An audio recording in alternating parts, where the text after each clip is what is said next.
Your Honor, the plaintiff's counsel cannot allow this. A child does not belong at that table. Then perhaps, Mr. Ashford, you can explain to me why there is a young lady seated at it. My name is Nova Coleman, Your Honor. I'm 11 years old. The man you denied for 2 years is my father, and I'm the only person left who read every page of what they did to him. Young lady, do you understand where you are standing? Yes, sir. I've read the claims manual twice, and the hospital's own policy handbook. Cover 2. Cover. And you believe you found something a licensed attorney, a state investigator, and an insurance review board all missed? No, sir. I believe I found the one thing they never wanted anyone to look at. Your Honor, opposing counsel's time is valuable. So is a working man's name, sir. Have you ever watched someone you love get called a liar by a piece of paper? 2. Understand how an 11-year-old ended up standing where a lawyer should stand. You have to go back 2 years to a small brick house on Ferry Street where a girl kept a shoebox of hospital records under her bed like other kids kept toys. If you're just joining us, hit subscribe now because stories like this one deserve to find you. And before we go back, do me a favor. Drop a comment. Tell me where in the world you're watching from and what time it is right there for you. I read every single one.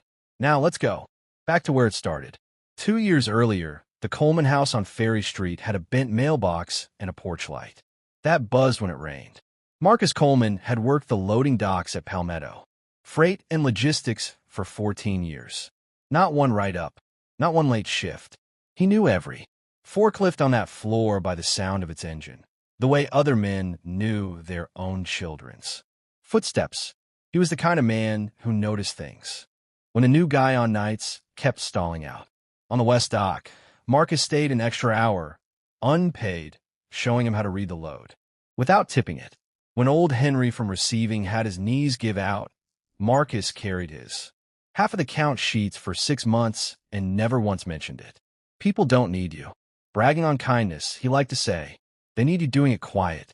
His daughter, Nova, was 9 years old then. Small, watchful, the kind of quiet that made grown-ups forget she was in the room, right up until she repeated something back to them, word for word. 3 weeks later, she read the backs of medicine bottles at breakfast. She read her mother's nursing school textbooks for fun, sounding out words like myocardial and prognosis like other kids sounded out cartoon character names. Every Sunday evening, father and daughter had a ritual.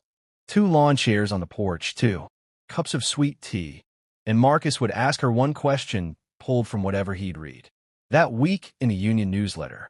She'd close her eyes and answer slow, careful, like she was turning a key in a lock that didn't want to give.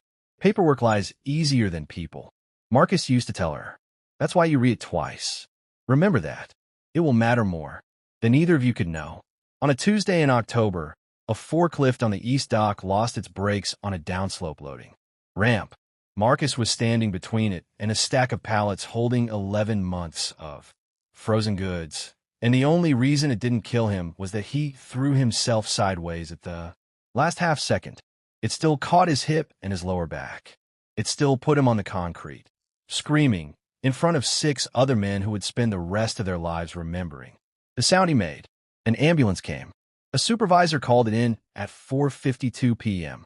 The dispatch log would say so, plain and printed forever. Marcus Coleman, hip fracture, spinal compression, transported to Palmetto General Hospital, on the clock, on the job, at his post. 3 weeks later, a letter came from Sentinel Mutual Assurance, the company that carried Palmetto Freight's workers' compensation policy. Nova was at the kitchen table doing homework when her mother opened it standing at the counter and went quiet in a way that scared Nova more than shouting would have. Claim denied, the letter said. Insufficient evidence that injury occurred within scope of employment. Denise Coleman read it 3 times before she understood the sentence. Then she called the number at the bottom of the page and waited on hold for 40 minutes to be told, politely, that hospital admission records showed Mr. Coleman's intake beginning at 4:58 p.m., 6 minutes after his shift had officially ended at 4:52. The company clock, the timesheet, said his shift ended right when the accident report said he was hit. According to Sentinel Mutual, Those 6 minutes meant everything. Off the clock. Not covered. A personal injury, they said, that happened to occur on the property after hours, and was therefore his employer's responsibility to dispute, not theirs to pay. Marcus came home from the hospital in a wheelchair he would need for 4 months and a back brace he would need for a year, and the first thing he learned, lying in his own bed with his daughter bringing him water, was that the timesheet said he had already clocked out. When a 2,000-pound machine rolled over his hip, "There's a mistake," he kept saying the same words over and over, the way a man repeats a phone number he's afraid to forget. I was standing at my post. Ask anybody on that floor. There's a mistake. But paperwork doesn't care what 6 men saw with their own eyes. Paperwork only cares what it says. Palmetto Freight hired a lawyer for the appeal. His name was Roger Holbrook, and he carried a leather bag so worn the strap had been taped twice. He met the Colemans for the first time 19 minutes before the appeal hearing. Flipping through a folder he clearly had not read the night before. "Take the settlement they're offering," Holbrook said, standing in the hallway outside the review board's office. $8,000, and they close the file. "Otherwise, this drags for years, and you get nothing." "I want what I'm owed," Marcus said from his wheelchair. "Not what they're offering to make me go away." Holbrook wrote something in his folder. He never once asked to see the hospital's original intake sheet, the one with the ambulance crew's own notes on it. He never asked why an ambulance dispatched at 4:52 would somehow arrive and begin intake 6 minutes after a shift ended, as if 6 minutes was enough time to drive an injured man 3 miles across town. The review board hearing lasted 40 minutes. Sentinel Mutual's representative, a sharp, unhurried woman named Priya Aston, laid out the timeline like she was reading a grocery list. Shift end 4:52. Hospital intake 4:58. A gap that, in her words, spoke for itself. Nova sat in the second row in her church shoes, 9 years old, feet not touching the floor, a spiral notebook in her lap that nobody thought twice about. She wrote down every number anyone said out loud. The board denied the appeal in 11 minutes of deliberation. Holbrook shook Marcus's hand afterward and said he was sorry, the way people say sorry about weather they didn't cause and can't control. The bills started arriving within the month. Surgery, hospital stay, physical therapy nobody would pre-authorize without proof of an approved claim. Denise picked up a second job, cleaning offices at night, coming home at midnight smelling like bleach, checking on Nova's room before she ever took off her shoes. Most nights, Nova was still awake, staring at the ceiling, listening for her mother's key in the door. The bank sent its first letter about the house in March. Neighbors started speaking to the Colemans in the careful, soft voice people use around something they think might break. At school, a teacher asked Nova if everything at home was all right, and Nova said yes, because what was she going to say instead? That her father cried some nights when he thought she was asleep, quiet as breathing, because a piece of paper had decided he was lying about his own body. Every mistake leaves a clue, her father used to say about broken things, about paperwork, about people. Somewhere in that 6-minute gap was the truth, and 9-year-old Nova Coleman had already decided she was going to be the one to find it, even though she had no idea yet what that would cost her, or how long it would take. The house on Ferry Street sold in the spring for less than they owed on it.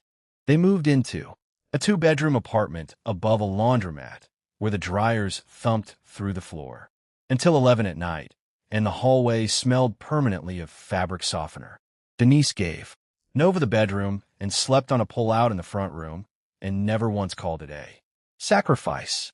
Marcus, once he could stand again, could no longer lift the way the docs required. Palmetto Freight let him go quietly, citing restructuring 6 weeks after the denial became final. 14 years, gone in one form letter. He picked up part-time work at an auto parts counter, standing on a bad hip for 8-hour shifts because sitting made the pain worse in a different way. At school, Nova ate lunch by herself more often than not. Kids repeat what they hear at their own kitchen tables, And what some of Ferry Street's remaining families had started saying was that Marcus Coleman must have done something wrong because insurance companies don't just deny good claims. Nova stopped correcting them out loud. She just watched and wrote things down and kept the shoebox of copied hospital pages under her bed like scripture. She had one page memorized before she was even 10 years old. The ambulance crews. Unhandwritten notes, copied at the hospital records desk for $4 a page, money she earned pulling weeds for the woman 2 doors down. Dispatched 4:52 p.m. arrival at scene, 4:56 p.m. patient loaded, 5:04 p.m. transport initiated. The math never worked. If the ambulance crew's own notes said transport began at 5:04, how could the hospital's intake record show Marcus Coleman already checked in at 4:58, 6 minutes before the ambulance had even left the parking lot of Palmetto Freight? She showed her mother the 2 pages side by side once, laid flat on the kitchen table under the yellow light. Denise looked at them a long time, tired in a way that went past sleep, and finally said, "Baby, I don't know what that means, and I don't have the strength tonight to find out. Go to bed." But Nova didn't go to bed.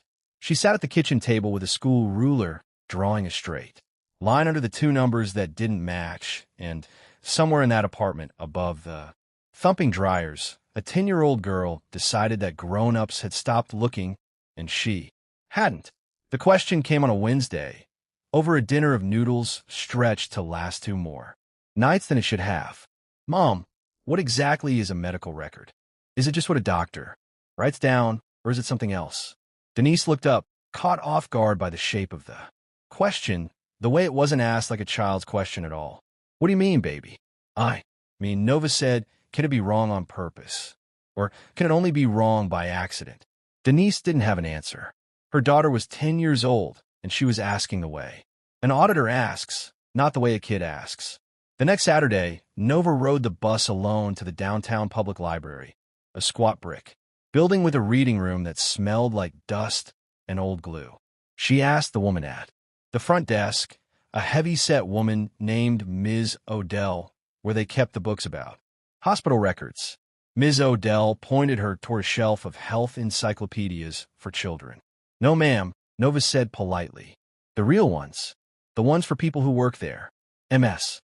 Odell studied her over the rim of her glasses for a long moment, then walked her past the encyclopedias to a back corner where a handful of medical coding manuals and a battered copy of a health information management textbook sat gathering dust, donated years earlier by a nursing student who'd graduated and moved on. Nova came back the next Saturday, and the one after that. And soon, every Saturday, the library was open. The words fought her at first. Electronic health record, audit trail, metadata, chain of custody. She kept a running list of every term she didn't understand and attacked it at night with a second-hand dictionary the way she'd once sounded out medicine. Labels at breakfast. Ms. Odell began saving her the corner table by the window without being asked.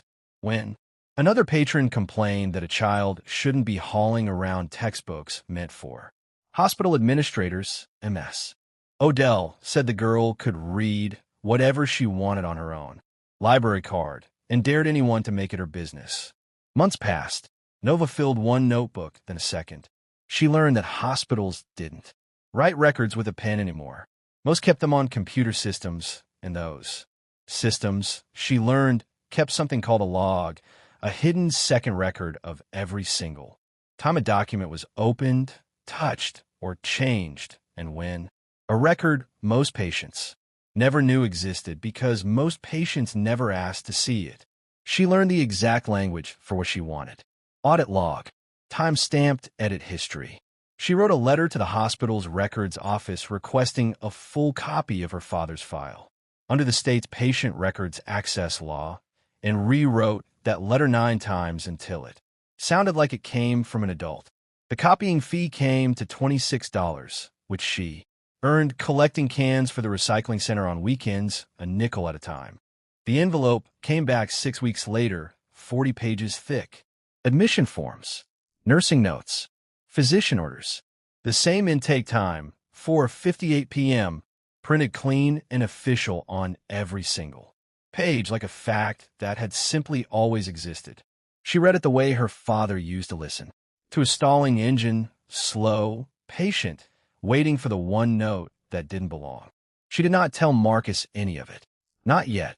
She had decided, the way children sometimes decide things with a seriousness adults forget children are capable of, that her father would not hear a single word of hope until she had something solid enough to hold in both hands.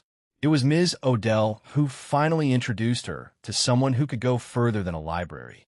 Aloud. A woman named Cassandra Whitmore came into the reading room every Thursday morning for the crossword and the quiet, a retired hospital compliance officer who'd spent 31 years auditing medical records for fraud before she retired, and who had been quietly watching the same small girl haul health administration manuals to the corner table for months before she ever said a word. That's an unusual thing to be reading at your age, Cassandra said one morning, sitting down across from her uninvited. What exactly are you studying? Nova closed her book. It's not studying, Mom. It's an investigation. An investigation into what? My father's case. Something changed. I just don't know who changed it yet, or how to prove it. Cassandra smiled, the polite smile adults give children playing pretend. Then she asked, gently, what evidence Nova thought she had. Nova recited the timeline back perfectly, the dispatch log, the ambulance notes, the 6-minute gap, the intake record that made her father a liar. She said it in plain, careful words, with no trace of a child guessing at grown-up language. Cassandra's smile faded. Bring me the whole file, she said finally. I'll look once. And understand me, I am retired. I do. This once and only once. Nova brought everything the following Saturday. All 40 pages, 3 notebooks of careful handwriting, and the 2 crucial documents laid side by side under a paperclip. Cassandra meant to skim it over coffee. She read until the library closed around her. That night, at her own kitchen table until past midnight, she read it again. An ambulance. Crew's own handwritten notes said transport began at 5:04 p.m. And yet a hospital's official intake record insisted the patient had already arrived and begun processing 6 minutes before the ambulance even left the scene. 31 years of auditing hospital paperwork had taught her exactly one thing that mattered here. Real mistakes are messy. This mistake was clean. Too clean. Clean mistakes are usually not mistakes at all. She called Denise Coleman the next afternoon.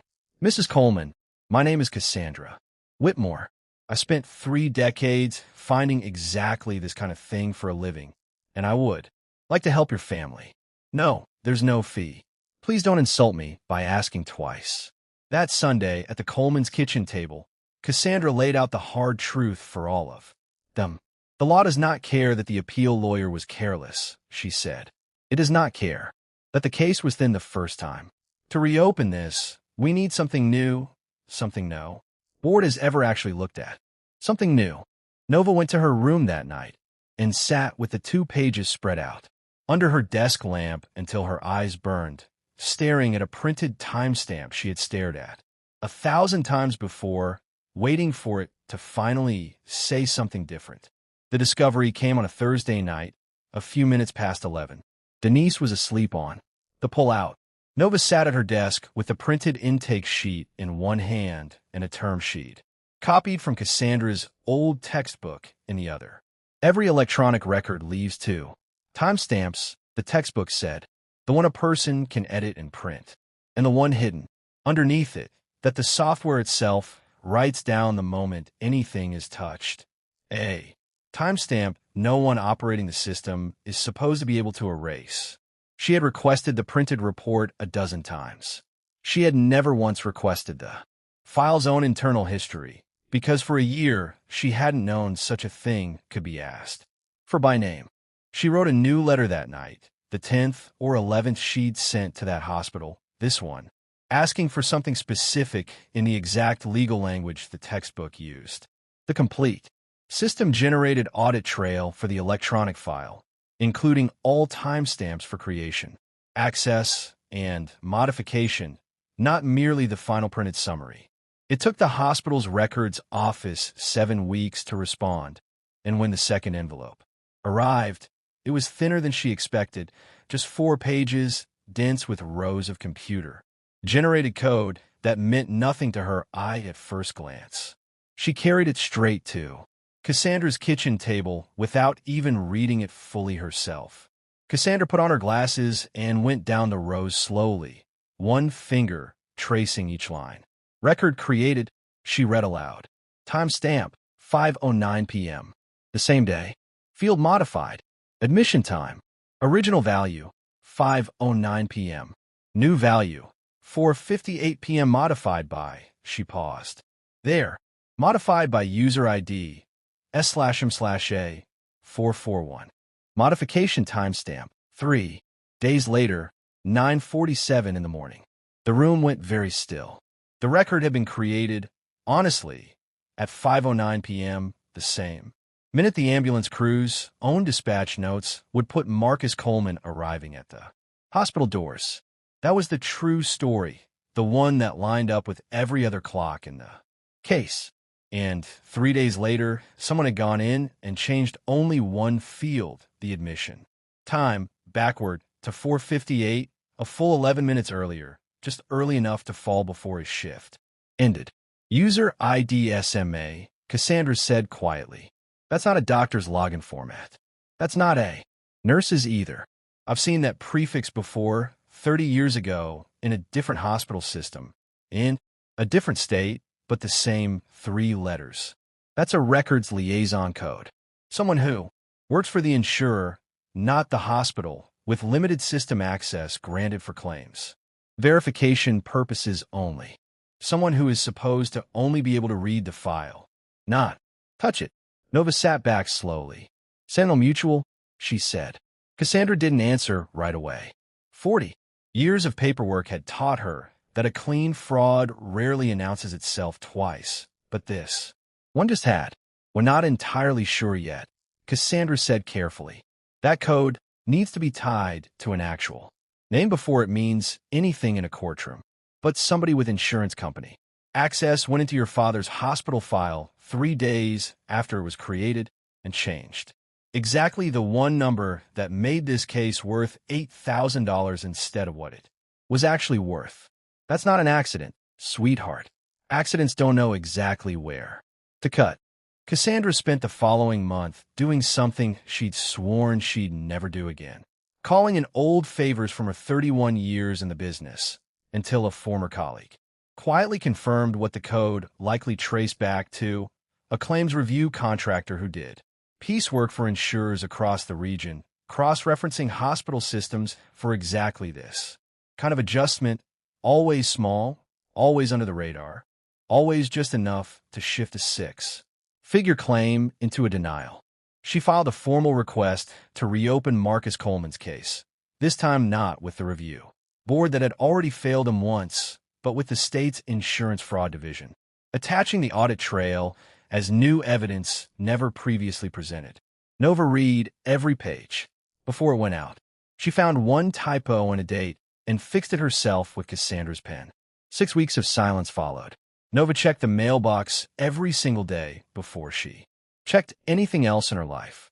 The letter, when it came, was from the Office of Administrative Hearings. A formal evidentiary hearing had been granted. The Honorable Judge Priscilla Vance presiding. Sentinel Mutual Assurance would be required to answer for the discrepancy under oath. A hearing is a door cracked open, Cassandra warned her that night. Nothing more. And Sentinel Mutual will spend every dollar they have trying to slam it shut before anyone else sees inside. The hearing fell on a gray Tuesday morning, almost 2 years to the week after a forklift lost its brakes on the East Dock. Word had traveled through Ferry Street the way it always does. The gallery held more people than anyone expected for an insurance hearing. A few of the men from Palmetto Freight's loading dock sat shoulder to shoulder in their cleanest shirts. Ms. Odell closed the library's front desk early to be there. Marcus walked in on a cane he no longer strictly needed, but kept anyway, out of habit, out of 2 years of pain his body hadn't fully forgotten. His eyes found Denise first. Then they found his daughter, seated at the small table, reserved for the petitioner, a stack of folders in front of her almost as tall as she was, and Marcus had to look up at the ceiling for a moment before he trusted his own face. Sentinel Mutual's attorney, a composed, unhurried man named Ashford, arrived flanked by 2 associates and a cart of file boxes, looking exactly as confident as a man does when he has never once lost a hearing like this. He paused at the petitioner's table on his way past and lowered his voice just for Cassandra. Retirement suited you better than this morning. Will, counselor?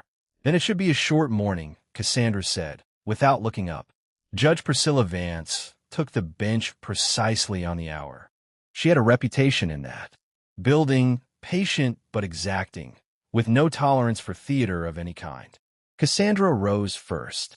Cassandra Whitmore, representing the petitioner as counsel of record, Your Honor. But with the court's permission, I'd like my associate to present today's evidence directly. She found it. Nobody living understands this file better than she does. Your Honor, the plaintiff's counsel cannot allow this. A child does not belong at that table. Then perhaps, Mr. Ashford, you can explain to me why there is a young lady seated at it. My name is Nova Coleman, Your Honor. I'm 11 years old. The man you denied for 2 years is my father, and I'm the only person left who read every page of what they did to him. The room shifted. Somewhere behind her, a chair creaked. Young lady, do you understand where you're standing? Yes, sir. I've read the claims manual twice, and the hospital's own policy handbook. Cover 2. Cover. And you believe you found something a licensed attorney, a state investigator, and an insurance review board all missed? No, sir. I believe I found the one thing they never wanted anyone to look at. Your Honor, opposing counsel's time is valuable. So is a working man's name, sir. The words left her before she'd weighed them. Judge Vance took off her glasses and studied the girl for a long moment, the kind of moment that decides more than it lets on. Miss Whitmore, is this a demonstration for the gallery?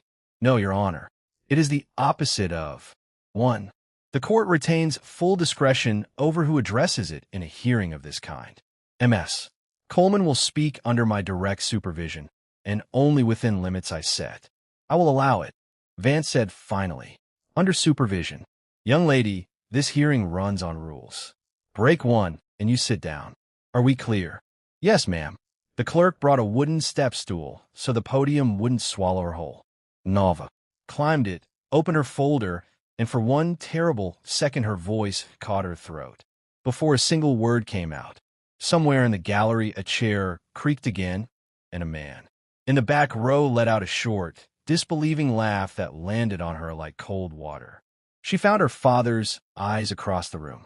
Marcus gave her one slow nod, the same nod he used to give over a stubborn engine on a Sunday evening. Take your time. Listen for the wrong note. Nova started again, and this time her voice held.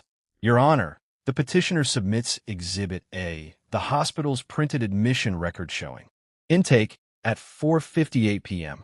and Exhibit B, the ambulance crew's original dispatch log. Transport initiated at 5:04 p.m.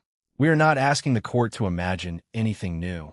We are asking the court to look at a number that was quietly changed after the fact, and to ask who had the access to change it. She walked them through it plainly, unhurried, the way her father once listened for the sound hiding inside a stalling engine. The audit trail. The record's true creation timestamp. 5:09 p.m., matching every other clock in the case. The single field altered 3 days later. The access credential, SMA 441, tracing to an outside claims contractor, named Sandra Marie Ashcroft, retained by Sentinel Mutual Assurance for file review. Ashford was on his feet before the echo of her last sentence faded. Objection. This is speculation dressed up as forensics. A credential code proves nothing. Anyone could have used that terminal. The petitioner is asking this court to overturn a lawful claims decision. Based on 4 pages of computer code, a child cannot possibly understand well enough to interpret correctly.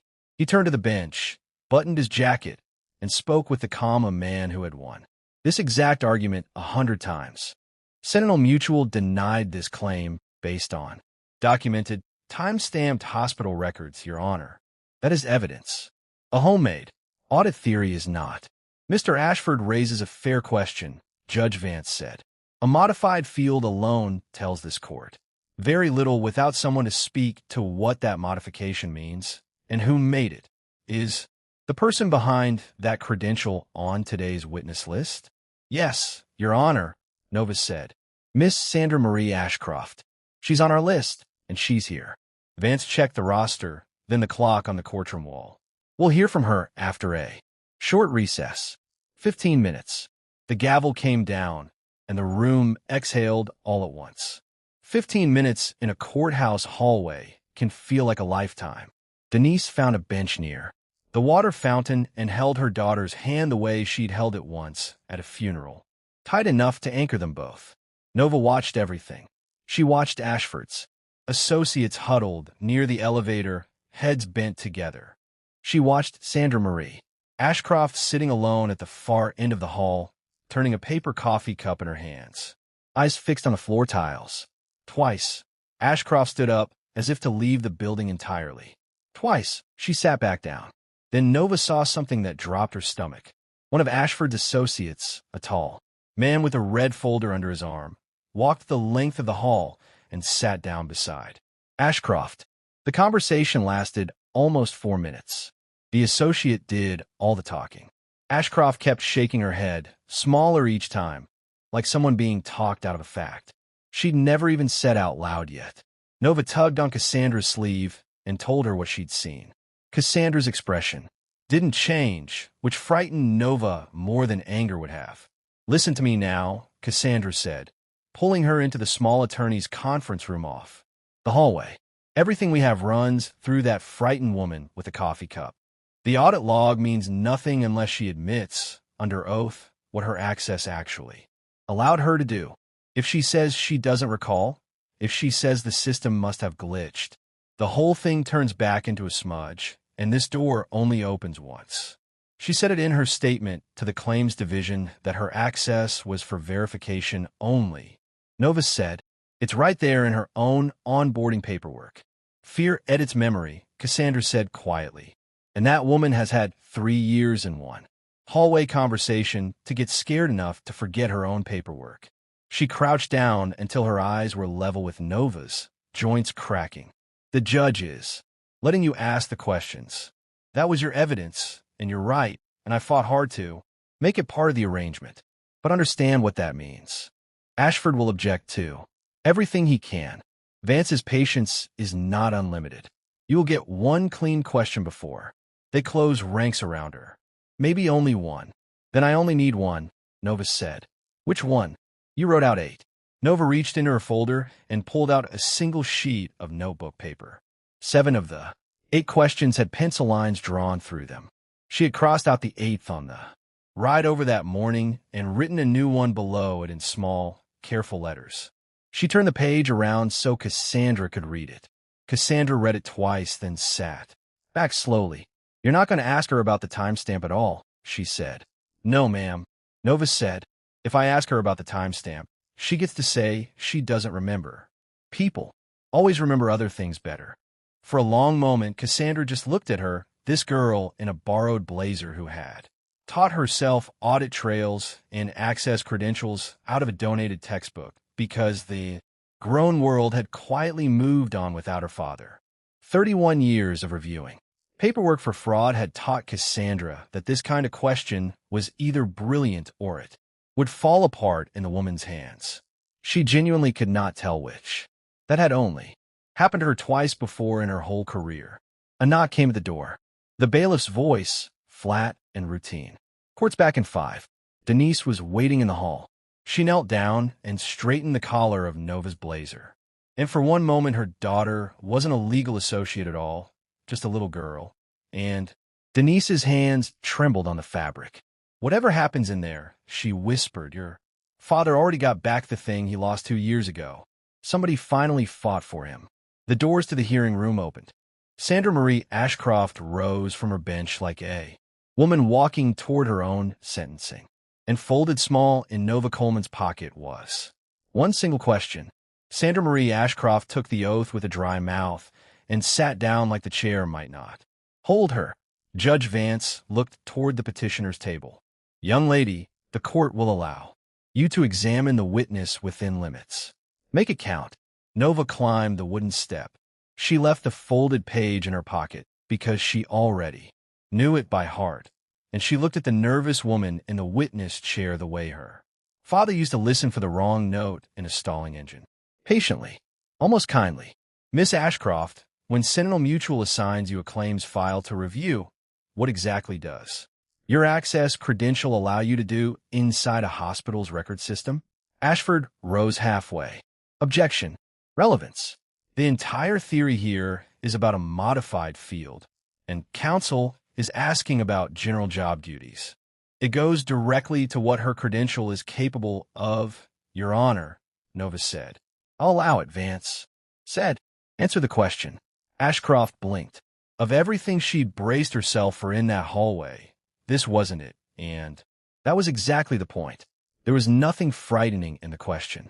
Nothing to protect, nothing to forget. View only, she said. My access is view only. I review files for consistency. I'm not authorized to change anything inside a hospital's own system. Yvette never had that kind of access. That's not what my job is. Thank you, Nova said. She lifted a single page from her folder. This is a copy of your own contractor onboarding agreement with Sentinel Mutual, filed with the state insurance commission 3 years ago. Section 4 states, and I'm reading it exactly as written, contractor access shall be restricted to read-only functions for the sole purpose of claims verification. Is that your signature at the bottom of this page? It's my signature, Ashcroft said. That's what I signed. That's what I was told my access was. Nova set the page down. The room had gone very still, the kind of quiet that is weight to it. Miss Ashcroft, if your access has always been read-only, and you've never had permission to change anything inside a hospital's record system, can you explain why? An audit log from Palmetto General Hospital shows your credential number modifying the admission timestamp on my father's file, 3 days after it was created. Nobody in that room moved. Somewhere in the gallery a chair creaked and went silent. Ashamed of itself, Ashcroft's eyes went to the Sentinel Mutual table and found nothing there because there was nothing left for anyone to give her. Her face changed. The fear drained out of it, and underneath the fear was something that had been sitting buried for 3 years. Plain confusion. Plain, unrehearsed truth. She started and stopped. I never touched that field.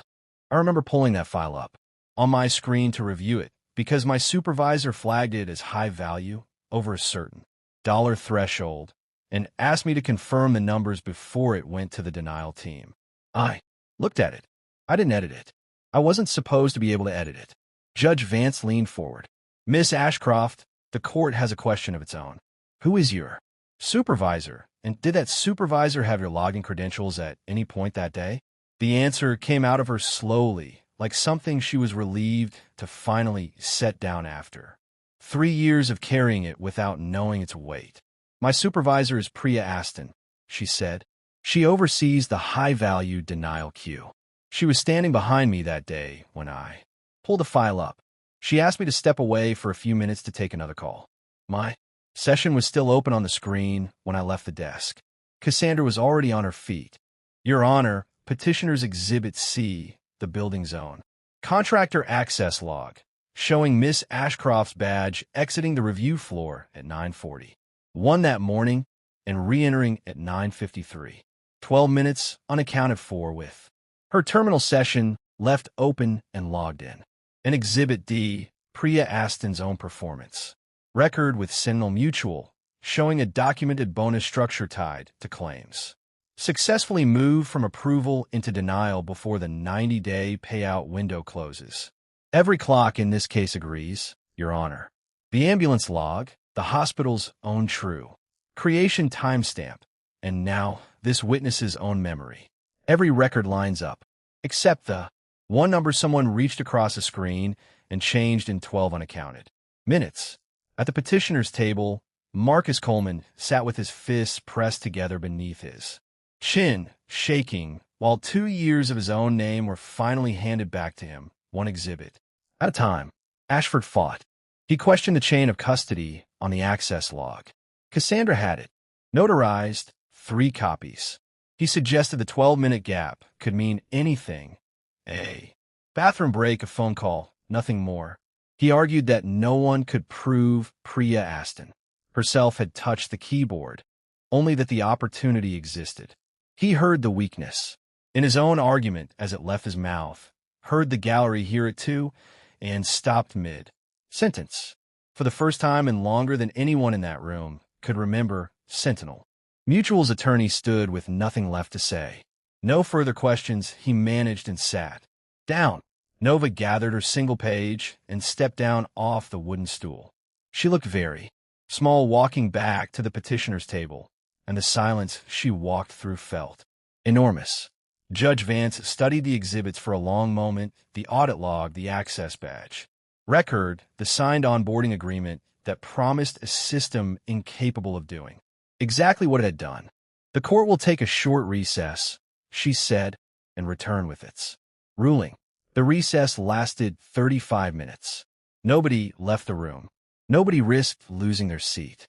When Judge Vance returned, she sat with the papers in front of her for a moment, as if weighing something heavier than pages, and then began to read, her voice carrying clean to the last row. This court finds that the original denial of Marcus Coleman's workers' compensation claim rested on a single altered data point, a hospital admission timestamp shown by the facility's own audit trail to have been changed after the fact, under circumstances directly benefiting the insurer's own denial metrics. The true record, corroborated by the ambulance dispatch log, the facility's original system-generated timestamp, and this witness's sworn testimony, places Mr. Coleman's admission at 5:09 p.m., 8 minutes after his documented shift end, and squarely within the reasonable window for transport following an on-the-job injury. She turned a page. The denial cannot stand. This court orders the claim reinstated in full, retroactive to the date of injury, with all associated medical costs, back pay, and statutory interest. This matter, along with the conduct of Sentinel Mutual Assurance and its agents, is hereby referred to the State Insurance Fraud Division for full investigation. She looked up. Mr. Coleman, this court owes you something it cannot fully repay, but will offer regardless. An apology for how long it took someone to finally look. The gavel came down, and the room came up, all of it, all at once. Marcus Coleman stood on legs that still didn't fully trust him, and his daughter hit him at a dead run. He caught her, and the two of them stayed like that in the middle of the hearing room floor, her face buried in his collar, his hands spread across the back of her head the way he used to hold her as a baby. Denise reached them a second later, and the 3 of them folded into one shape. You found a clue, Marcus kept saying into his daughter's hair. You found it. You told me. Where to look? Nova said back. When the room finally quieted, Judge Vance did something the bailiffs said they'd never seen her do. She stepped down off the bench, crossed the floor, and stood in front of a girl whose head didn't reach her shoulder. Yesterday, when your counsel first told me a child would be speaking today, I nearly said no, Vance told her. That would have been the worst mistake of my career this year. This court has been doing its job for 22 years. Today, you reminded it what the job actually is. Sandra Marie Ashcroft waited by the doors afterward, twisting her coat sleeve until the family reached her. I didn't know, she said, voice breaking. I swear to you, I didn't know what those 12 minutes cost you. I'm so sorry. Marcus looked at her for a long moment. He had earned the right to walk past without a word. Instead, he said, you told the truth today, when it would have been easier not to. That's the part I'll remember. And he shook her hand. Within 2 months, the State Fraud Division opened a full review of every high-value claim that had passed through Priya Aston's denial queue over the previous 3 years. 14. Other families would eventually have their claims reopened. Priya Aston would not be at Sentinel Mutual by the following spring. Palmetto Freight and Logistics, facing its own scrutiny once the fraud referral became public, quietly offered Marcus his old position back, with back pay and an apology no one had thought to draft in advance. He didn't take the forklift again. He took a supervisor's role, instead training the next generation of dock workers to read a load the way he'd once read. An engine, patient, careful, watching for the thing that didn't belong. They moved out of the apartment above the laundromat before the year was out into a small house 2 streets over from Ferry Street, close enough that Nova could still walk to the library on Saturdays. Denise sleeps in a bedroom again. The pullout is just a couch now, folded away in a closet nobody needs. Nova went back to being a kid, mostly. She's bad at kickball and proud of it. She still reads. Too late, under her covers with a flashlight her mother pretends not to notice. But on the first Saturday of every month, she still rides her bike to the downtown library, where a retired compliance officer holds a corner table and teaches her what donated textbooks never quite finish explaining. Cassandra Whitmore framed exactly one thing from her 31 years of work and hung it above her own kitchen table. A single sheet of notebook paper, 8 questions on it, 7, crossed out in pencil. Marcus Coleman still says it. The same words from back when it was just sweet tea and a stalling engine on a Sunday evening. Paperwork lies easier than people. That's why you read it twice. So here's my question for you. If you'd been sitting in that gallery when an 11-year-old girl stood up at a table meant for lawyers, would you have listened, or would you have laughed along with the room? Be honest in the comments. I really do read them. And if this story moved you even a little, send it to somebody who needs to hear it today, and subscribe because there are more stories like this one still waiting to be told. I told you this story because a company nearly buried a good man under one changed number, and the only person stubborn enough to keep reading was 11 years old. Talent doesn't check your age, or your zip code, or the color of your skin. It only waits long enough to be seen. Somebody in your life might be waiting too. Look a little closer.